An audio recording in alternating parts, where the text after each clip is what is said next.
Welcome to the Slop Farm. Enjoy the video.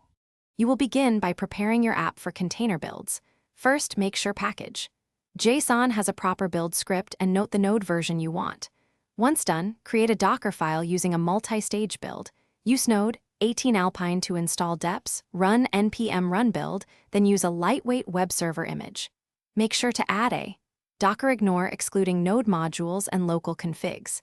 This reduces image size and speeds up builds, so the image stays lean and repeatable. Now you will build and test the container locally. Run docker build t myreactapp latest. To produce the image, the tag makes versioning simple. Next, start the container with docker run p3000 rm myreactapp latest so you can open localhost 3000 and verify the build. If assets or routes fail, stop the container, change the Docker file or build step, then rebuild. Make sure static serving path matches your web server configuration.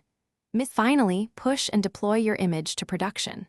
Tag the image for your registry, Docker push it, and then deploy with Docker Compose or a Kubernetes manifest so you can scale replicas and manage env variables.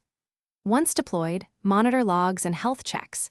If the app fails, check container logs, use Docker inspect to validate config, and rebuild without cache to rule out stale layers. Make sure build context included public assets, and that environment variables are correctly passed to avoid runtime failures. Thanks for watching. Consider subscribing if we helped you today.